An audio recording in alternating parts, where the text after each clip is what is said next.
Bonjour à toutes et à tous, j'espère que vous allez bien. Aujourd'hui, on se trouve pour une nouvelle vidéo et dans ces vidéos, on va s'amuser à construire des outils internes ou externes pour le SEO. Si vous êtes freelance SEO, si vous êtes une agence SEO, je pense que peut-être comme moi, vous n'avez pas de compétences en développement. Et pourtant, vous avez régulièrement des besoins, vous avez besoin d'outils. Et malheureusement, quand on n'a pas de compétences en développement, on a trois solutions, on va dire. Soit tout simplement souscrire à des outils avec un abonnement, voilà, des outils SEO. Soit vous pouvez faire appel évidemment à un développeur, et c'était un peu ça à la base qu'on était obligé de faire. Mais un développeur, ça coûte quand même assez cher pour développer tout simplement votre outil sur mesure parce qu'aucun outil sur le marché ne correspond exactement à votre besoin. Soit bien tout simplement, et c'est ce qu'on fait la plupart du temps, c'est qu'en fait on laisse tomber. Voilà, on a des besoins, on rêve de choses, et puis finalement, vu qu'on n'est pas capable de les développer, on les fait pas. On est quand même en 2026 et l'IA est vraiment révolutionnaire pour le développement. Franchement, moi, je ne suis pas développeur, donc je ne suis pas capable vraiment de juger l'IA.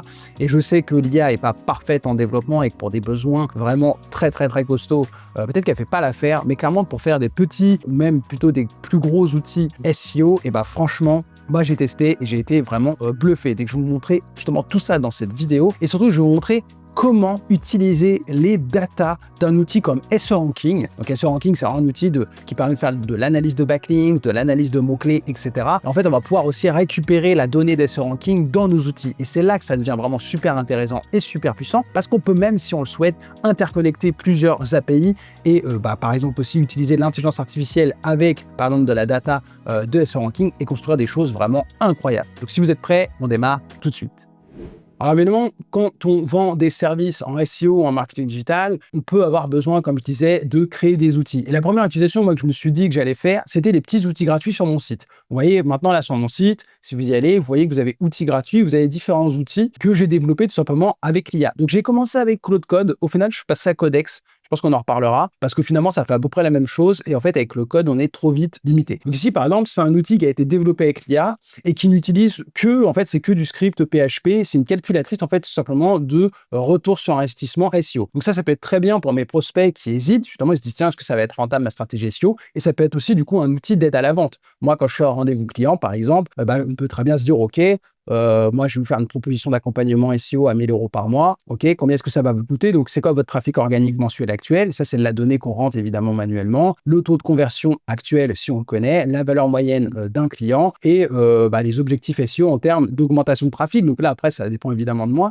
Mais voilà, c'est tout simplement une calculatrice. Mais vous voyez, la qualité de la calculatrice, elle est quand même assez bluffante. J'aurais jamais pu développer ça tout seul. Sinon, j'aurais pu le faire évidemment par un développeur, mais je pense que ça m'aurait coûté plusieurs centaines d'euros. Alors que là, franchement, avec l'IA, ça m'a pris en tout et pour tout peut-être 10 minutes et juste avec mon abonnement, en fait, avec l'abonnement ChatGPT, ça suffit. Après, j'avais fait ça avec l'abonnement Claude à 20 € et voilà, c'est super. Après, j'avais fait un autre outil, par exemple, aussi de générateur d'annonces Google Ads, par exemple. Vous mettez un mot-clé de base, donc par exemple, je sais pas, plombier à Rouen, tac. Alors, sans faute de frappe, ce sera mieux. Après, tous ces outils-là, je les ai développés vraiment un peu rapidement. Je pense que ça peut être carrément mieux. Et là, en fait, c'est l'API OpenAI. Donc là, pour connecter, de faire un script qui va se connecter à l'API OpenAI. Donc là, ça envoie à OpenAI, en fait, donc à ChatGPT, le mot-clé. Moi, je lui ai construit un peu un prompt. Donc, il faut quand même avoir un peu l'idée derrière. Je lui dis, voilà, moi, quand je fais des annonces Google Ads, je fais 15 titres. Il faut lui donner les limitations. Et j'essaye d'utiliser, en fait, des biais, vous voyez, des biais cognitifs, proposition de valeur, pouvoir de l'instant, preuve sociale, etc. Après, évidemment, il faut adapter. Moi, j'adapte pour mes clients. Mais vous voyez, en fait, ça me fait mes différents titres d'annonces Google Ads. Les descriptions, on peut tout modifier avant de copier-coller directement dans Google Ads. Et puis voilà, j'ai construit d'autres outils qui sont assez sympas. Simulateur de ROAS, je crois là c'est pour la publicité, c'est ça, ouais, pour la publicité Meta Ads et Google Ads. Générateur de publicité aussi Meta Ads, générateur de title et méta description. Voilà, tout simplement, on met une page de vente, un article de blog, on met le mot-clé principal. Si on a déjà un titre actuel pour inspirer l'IA, on peut le mettre et après, hop, ça va générer tout simplement les titles et méta descriptions. Donc ça, évidemment, là, moi, j'ai fait des petits outils gratuits pour mes clients, enfin pour mes prospects, mes visiteurs. Ce qui pourrait être bien, moi j'ai mis, normalement, je crois que j'ai mis, je sais plus où, ouais voilà, j'essaie de mettre un petit call to action. Le but derrière, c'est que potentiellement les gens, après, me contactent. Ce qu'on peut imaginer aussi, c'est faire peut-être des outils gratuits. Ça peut attirer du backlinks. On peut faire aussi des outils où finalement, alors là, c'est peut-être pas assez costaud, mais on pourrait imaginer un outil où on capte l'adresse email du prospect. Comme ça, derrière, ça permet de retravailler. C'est des prospects qualifiés, s'ils cherchent à faire des titles, des métadescriptions, etc. En sachant que ça a quand même un coût si on fait appel à l'API OpenAI, mais c'est un coût vraiment dérisoire. Donc, il faut quand même mettre des limites. hein, évidemment. Moi, il y a des limites, là, je sais plus, je crois qu'on peut plus faire plus de 20 demandes par heure ou quelque chose comme ça. Mais si on fait quelque chose de très costaud, qui a un gros coût en API, évidemment, là, il faut peut-être essayer de capter l'adresse email. Après, vous pouvez très bien créer un SaaS directement et puis surtout aussi de vous créer tout simplement des outils internes aussi, hein, pour vous aider, pour automatiser un maximum de choses. Et ça, bah, là, pour le moment, j'ai fait des plugins WordPress parce que c'était mon but là, pour commencer, pour faire des petits outils pour mes prospects. Bah, après, évidemment, vous pouvez faire des outils internes et développer des outils en fait où vous seul pourrez accéder depuis un dashboard. Et pour ça, il suffit juste d'avoir un petit hébergement O2Switch ou OVH pour héberger votre projet qui soit à moitié caché, protégé par un mot de passe. Et vous pouvez vous faire vos propres outils internes. Et ça, c'est déjà quand même assez révolutionnaire. Alors maintenant, évidemment, ce qui peut être encore plus intéressant, c'est de créer des outils qui utilisent de la donnée directement. Là, on a vu, on peut se connecter à l'API OpenAI, qui nécessiterait évidemment des compétences de développeur, mais ça, bah, justement, Codex ou Cloud Code vous permet directement de développer l'outil que vous voulez, donc l'outil de vos rêves, en se connectant à l'API, mais on va pouvoir aussi utiliser l'API, par exemple, de SEO Ranking. Donc moi, SEO Ranking, j'en parle très souvent sur la chaîne, c'est un outil tout en un SEO, c'est comme SEMrush, vous pouvez faire de la recherche de mots-clés, suivre vos projets SEO, faire aussi de l'analyse de backlinks, par exemple, donc c'est vraiment un outil complet. Et on peut aussi accéder donc, directement à la donnée via API. Donc en fait, via API, derrière, c'est quoi? C'est que si vous avez une fonctionnalité donc, que vous rêviez, en fait, tout simplement sur SEO Ranking, mais que bah, ça n'existe pas parce que c'est un truc un peu sur mesure pour vous, et donc bah, SEO Ranking n'a pas cette fonctionnalité, bah, vous pouvez directement, grâce à l'API, accéder aux données SEO Ranking. Et donc là, en fait, il faut construire votre petit outil à vous. Et en fait, votre outil va se connecter à l'API, il va donc pouvoir récupérer toutes les données qu'a SEO Ranking. Et donc ça, c'est là que ça devient très intéressant. Et ça, moi, ça m'a toujours fait rêver d'utiliser des API. Vous pouvez aussi interconnecter plusieurs API, plusieurs outils. On va connecter l'API SEO Ranking pour récupérer de la donnée. Ensuite, on va connecter l'API, par exemple, d'OpenAI pour générer tout simplement des articles. Alors, voilà, vous faites de la recherche de mots-clés avec SEO Ranking. Ensuite, hop, ça part via l'API OpenAI sur la génération d'un article. Et après, vous pouvez même connecter votre API WordPress pour publier directement vos articles. Donc, en fait, après, vous pouvez vraiment tout faire. Et en fait, bah, il suffit simplement de demander à l'IA. Donc, en fait, l'API SEO Ranking, il y a toute une documentation.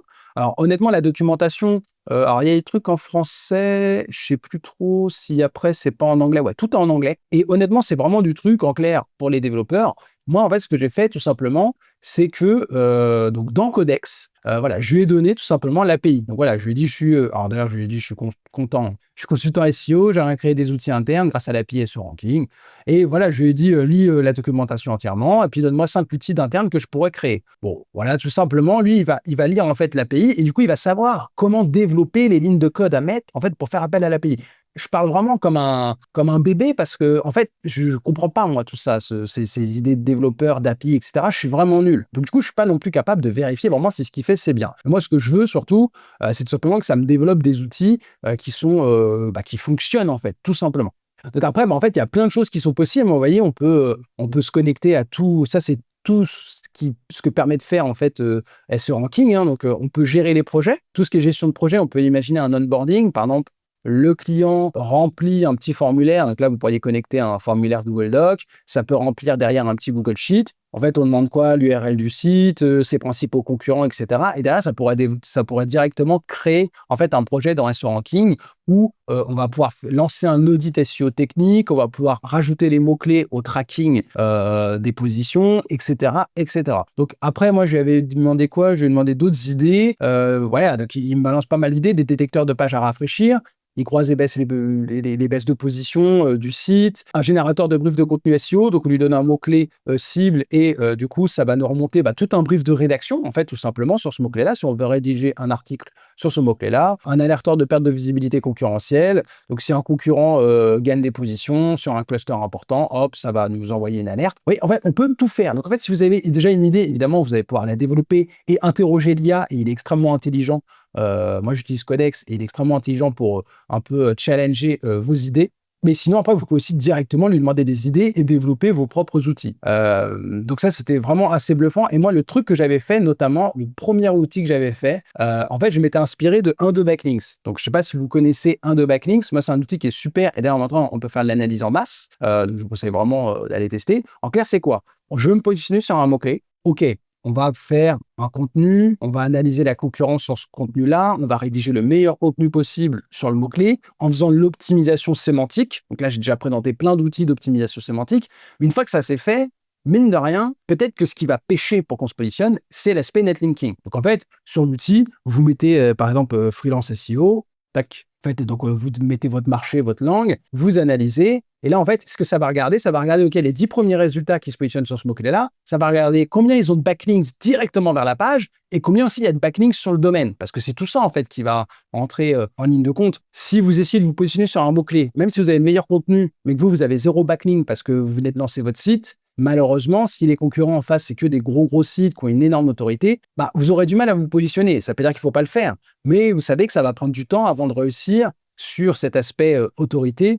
Ça va prendre du temps en fait pour vous positionner, il va falloir développer votre netlinking et au moins vous saurez, et notamment vous saurez combien de backlinks il va falloir créer vers votre article ou vers votre page si c'est une page de vente. Et alors là, malheureusement, ça a mis un peu de temps à charger et il y a eu une erreur. Il y a un bug sur l'outil d'Amaury. Ça peut arriver, c'est pas très grave. Justement, c'est pas l'outil que j'ai développé. C'est pour ça que ça peut être bien aussi d'avoir votre propre outil et de ne pas être dépendant. Donc, si vous connaissez un outil que vous trouvez cool, et moi celui-là, je le trouvais très cool parce qu'en fait, je connais personne d'autre qui fait ça. Et honnêtement, quand on fait des recommandations, moi, je fais beaucoup avec mes clients, des recommandations de mots-clés. Et le but, c'est pas juste d'avoir une masse de mots-clés sans trop savoir comment faire. Certes, les outils vous donnent une idée un peu de la concurrence, mais je trouve d'avoir vraiment une donnée et notamment une donnée page par page au niveau des backlinks, c'est hyper intéressant parce que c'est là qu'on va se dire, OK, bah, les concurrents, en moyenne, ils ont 3 backlinks sur chacune de leurs pages. Bah, on sait que nous, il va falloir qu'on crée aussi des backlinks. Donc en fait, j'ai tout simplement demandé à ChatGPT je lui ai expliqué un peu comment ça fonctionnait, je lui ai envoyé le lien. Alors, il ne peut pas voir le code directement des scripts qui sont utilisés. Et je lui ai dit en fait d'utiliser la data d'SEO Ranking et donc d'utiliser ma clé API. Et donc voilà, j'ai fait ça. Vous voyez, il m'a codé ici cet outil. Donc, il explique bien en plus. Et vous voyez, le design est assez cool. Franchement, ça correspond bien à mon site. Donc là, c'est un outil que je pourrais proposer gratuitement à mes prospects, comme le fait Amaury d'ailleurs. Donc, c'est pas pour voler, mais bon, c'est vrai que c'est devenu tellement simple. Donc voilà, je mets par exemple freelance SEO. Et donc ici, là, l'outil, il va aller regarder. Il va faire un appel en fait. Donc là, c'était en cache parce que j'avais déjà fait pour rien vous cacher. Mais en fait, il va chercher dans l'API SEO Ranking directement. Donc, si je tape un autre mot-clé, allez, plombier Rouen. Vous voyez, ça met quand même un peu de temps, il faut savoir, ça met quand même 1 minute peut-être à aller chercher dans l'API SEO Ranking. Là, en fait, SEO Ranking, ça lui envoie la recherche du mot-clé. Ça regarde dans SEO Ranking, OK, qui sont les 10 premiers résultats d'après SEO Ranking sur ce mot-clé-là. Et ensuite, ça fait appel à l'autre donnée de SEO Ranking qui est URL par URL. Combien il y a de backlinks vers cette URL et le domaine principal du coup de chacune de ces pages. Combien est-ce qu'il a de backlinks? Mais en fait, voilà, vous voyez, ça met un peu de temps, ça fait un arrière-plan. Bon, c'est assez sympa, je trouve, pour un utilisateur de voir une petite animation. Enfin, vous voyez, tout ça, je l'ai fait franchement en 5 minutes. C'est pas... Et voilà, à la fin, ça fait ça, analyse terminée. Donc, backlinks à viser vers la page 1, alors ça reste une moyenne, et domaine référent à viser pour le domaine, à la médiane, voilà, 1795. Donc, on sait que si on arrive à peu près à là, c'est pas non plus la science infuse, et puis ça dépend aussi des backlinks, mais on sait qu'on aura une probabilité de réussir à se positionner si on produit un bon contenu. Après, surtout, ce qui est intéressant, c'est d'avoir le détail aussi derrière. Vous voyez le détail, backlinks de la page. Donc, Welcome to the Jungle, ils étaient premiers, ils ont 0 backlinks. Mais voilà, ils ont 18 000 domaines référents. Donc, forcément, ils profitent de leur autorité de domaine. Bon, Malte, ils ont un backlink vers leur catégorie freelance SEO. Mais 8100, mais on voit par exemple Paul Vengeon, hop, il a 8 backlinks vers la page et seulement 386 sur son domaine. Donc on voit, il y a des choses logiques. On voit aussi Hugo Domer, il a 130 backlinks vers son domaine et 137 backlinks vers la page. Alors, j'aurais pu regarder juste les rêves domaines de la page, parce qu'ici, c'est vrai qu'on se rend compte qu'il a plus de backlinks que de domaines référents, mais c'est logique. Et en fait, c'est sa page d'accueil qui se positionne. Donc finalement, c'est un petit site. Mais vous voyez qu'en fait, si on crée pas mal de backlinks vers la page directement, et là, vous voyez, Paul Vengeon, c'est une page profonde sur son site. C'est pas sa page d'accueil. On peut concurrencer les gros domaines, parce qu'on voit qu'il y en a quand même 2 qui arrivent à se positionner. Et après, sinon, les autres, c'est quand même parce qu'ils ont des gros domaines. Et vous voyez, ça, je l'ai codé, franchement, enfin, je l'ai codé, c'est pas moi qui l'ai codé.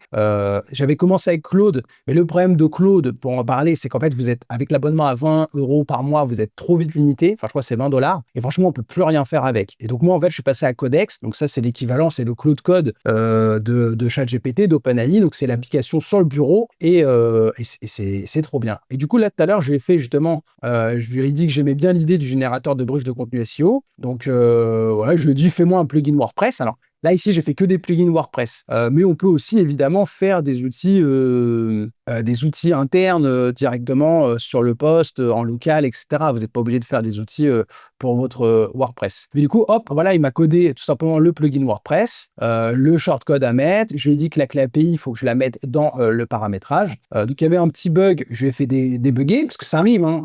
L'IA code pas forcément parfaitement. Il y avait un petit bug. Je lui ai dit qu'il y avait une bad request et tout. Alors, je ne sais même pas, parce que finalement, il l'a corrigé directement après. Et là, après, ça marche. Et donc, l'outil que j'ai créé, donc après, c'est très simple, hein. Il suffit juste d'aller dans extension. Tac, j'ai ajouté mon extension, donc ça génère un petit point zip. Je ne sais plus où est-ce qu'il est, générateur, content brief ici. Tac, après, on a réglage et on peut aller régler la clé API SE ranking, la durée du cache par rapport aux mots-clés, etc.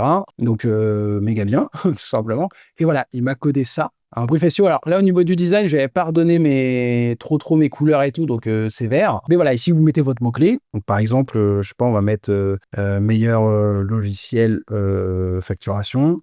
Tac. On va faire générer le brief. Donc là, ça charge parce que ça va chercher en fait dans l'API SE Ranking la data sur ce mot-clé-là. Donc, c'est des trucs qu'on aurait pu faire manuellement, mais juste ça nous aurait pris énormément de temps. Et là, on peut même imaginer après faire un mode bulk. Et hop, vous voyez, ça me donne toutes ces données-là directement dans mon interface. Le volume de recherche, la difficulté, le CPC, la concurrence, les intentions détectées, langue principale avec une promesse claire. OK, commercial, idée de titre directement, les termes à couvrir, les H2 suggérés. Et vous voyez, bon, après, il faut peaufiner parce que là, vous voyez, ça m'a pris 2 prompts. Donc là, ça paraît très joli. Clairement, je pense que si on regarde en détail, c'est pas parfait. Mais vous voyez, après, c'est tout simplement un brief qui est super bien. Et on peut imaginer après faire, par exemple, un mode bulk. On peut imaginer, donc en faisant peut-être un outil interne, on peut imaginer en fait faire un outil comme ça d'analyse de la concurrence. Pourquoi pas lui dire, OK, à partir de ce mot-clé-là, trouve-moi grâce à l'API SE Ranking une variante peut-être où la difficulté elle est inférieure à, je sais pas, par exemple à 20. Et ensuite, on pourrait imaginer lui demander de plugger un bouton pour passer à la rédaction, à un outil de rédaction. Donc là, on peut très bien lui faire coder un outil de rédaction d'optimisation sémantique. Donc via un bouton, après, ça peut très bien être connecté à l'API OpenAI pour rédiger l'article. Et ensuite, vous pouvez même imaginer connecter l'API WordPress pour publier directement l'article sur votre WordPress si c'est un outil local. Donc, vous voyez, c'est vraiment hyper bluffant. Et après, les possibilités sont vraiment infinies. Et franchement, bah, là, il n'y a plus qu'à s'amuser. Le vrai problème, ça va être de ne pas se coucher trop tard et de dormir la nuit. Parce que clairement, c'est vraiment absolument bluffant, quoi. Et après, évidemment, on peut faire des outils bien plus sophistiqués. Là, je vais vous montrer un peu moi ce que j'ai commencé à me faire. En fait, je me suis fait un outil de netlinking interne. En fait, en clair, j'ai régulièrement je vends en fait du netlinking. Moi, j'ai mon propre réseau de blog WordPress. Et en fait, on peut utiliser l'API REST du coup de WordPress pour publier ou éditer directement des contenus sur votre WordPress. Donc ici, j'avais demandé, et ça, je l'ai fait avec Codex. C'est pour ça que je trouve que parfois, on dit Claude est meilleur, etc. Franchement, en tout cas, moi, j'ai réussi à me faire un truc quand même qui est hyper bien, directement avec Codex. Donc là, c'est juste il n'y a pas de WordPress, là, c'est vraiment, et vous voyez, j'ai demandé quand même de respecter un peu mon design pour que, bah voilà, si je dois le montrer à des clients, ça fait quand même un peu plus sympa. Donc en fait, je peux créer tout simplement des campagnes de netlinking. Donc c'est quand même hyper bien. Donc par exemple, je peux faire un mode bulk un peu sur des tableaux. Donc après, on peut lui mettre une liste de mots-clés directement. Donc là, vous voyez, vous mettez vos différents, donc le mot-clé de l'article, en fait, tout simplement. Donc le mot-clé de l'article. Donc après, ça va générer tout simplement, grâce à OpenAI, un titre d'article, un plan d'article, et puis ensuite, ça va les rédiger. Donc après, là, c'est mes prompts à moi de conseils en rédaction. S'il y a un backlink à faire, et c'est pas obligatoire, hein, vous n'êtes pas obligé de compléter, mais je lui ai dit, bah, s'il y a un backlink, je mets l'URL et l'encre. Voilà, parce que l'encre peut être différente du mot-clé. Le truc que je pourrais faire éventuellement, c'est automatiquement générer, par exemple, des encres désoptimisées. Vous pouvez choisir les sites. Donc après, il faut connecter tous vos sites WordPress. Vous pouvez avoir des sites thématiques, etc. Vous voyez, je peux faire répartir les sites automatiquement. Et automatiquement, bah, ça va choisir, là, ici, il y a 10 lignes, donc 10 sites différents. Pour les dates de publication, vous pouvez directement répartir les publications. Après, on peut lui demander directement, donc si je veux répartir, par exemple, un jour, une semaine, un mois, vous voyez, tout ça, c'est quand même, donc voilà, hop, appliquer les dates et ça va espacer tout simplement les publications. Ensuite, le truc aussi que j'ai fait, qu'est-ce que j'ai fait d'autre? Relinking interne aussi. Donc en fait, là, ici, c'est un truc qui permet donc, de générer 1, 2 ou 3, après, ça a besoin à moi personnel, hein, articles. C'est-à-dire qu'en fait, ici, ça va publier sur mon blog cet article sponsorisé, par exemple, pour un client. Et en fait, automatiquement, si je mets 2, en fait, ça va générer je crois, 24 heures à chaque fois espacées. Donc, s'il y a 2 articles, il y aura 24 heures après un premier article et 48 heures après, du coup, un deuxième article qui va faire un lien interne vers le premier article. Vous voyez, ça, c'est formidable. Après, vous pouvez même imaginer faire du relinking externe et en fait, tout simplement, dire, OK, si ça a publié un article sur ce domaine-là, ensuite, je pourrais cocher et puis ça va publier des articles optimisés pour le mot-clé sur d'autres sites de mon réseau qui feront un lien vers ce premier article. Donc, vous voyez, le truc de dingue, honnêtement, développer ça.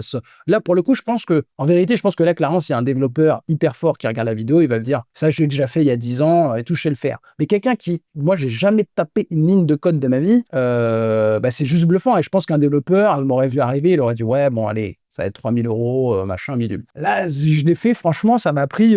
Je l'ai fait entre deux, parce que j'ai pas beaucoup de temps en ce moment, j'ai beaucoup de boulot, mais je l'ai fait entre deux et ça m'a pris, je sais plus, 2-3 jours au début pour corriger les bugs, et parce que je faisais ça quand j'avais le temps le soir et tout, et franchement, j'y ai pas passé mes nuits, hein, je me couche très tôt, etc. Donc franchement, ça m'a vraiment pas pris beaucoup de temps.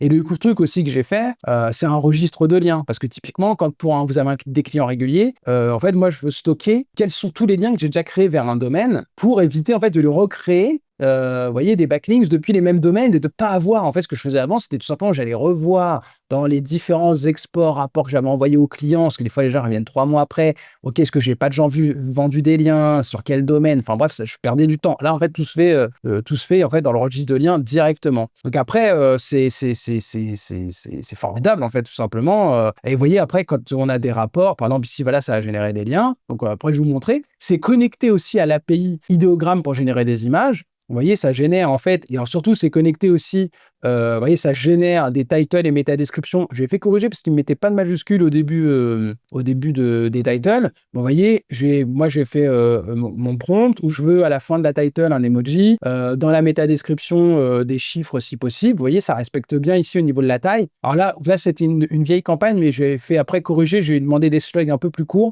et puis des majuscules au début des titles et des métadescriptions. Et après, voilà, ça génère des articles avec des bullet points, etc., bien optimisés, et des images. Et l'image, je lui ai demandé une, et je lui ai dit au hasard, soit au début, soit à la fin. Et après, ce que vous pouvez imaginer, c'est créer plusieurs prompts. En fait, moi, j'aimerais bien, je pense que ce que je vais faire, c'est créer plusieurs prompts de rédaction d'articles. Et en fait, par exemple, 3 prompts qui feront des articles un peu différents sur la forme. Parce que si vous faites un seul prompt et vous dites soit tu fais ça, l'API, elle va pas y arriver. Donc vraiment, je pense qu'il faut construire 3 types de prompts. Et en fait, je vais lui dire à chaque fois qu'il rédige un article, il utilise un des 3 au hasard. Et comme ça, il aura vraiment des articles qui auront une forme différente sur les différents sites. Après, on peut aussi imaginer sinon avoir des prompts par site. Mais après, quand vous avez un gros réseau de sites, c'est un peu galère. Mais en sachant quand même que pour tous les sites, je lui ai demandé quand même dans les paramètres des sites de pouvoir mettre des informations sur l'auteur. Et du coup, pour en fait créer un persona et un style de rédaction tout simplement qui est bien optimisé, quoi. Et donc après, voilà, on peut faire un export, je sais plus qu'est-ce que j'ai fait, soit on peut tout copier, ça va copier toutes les URL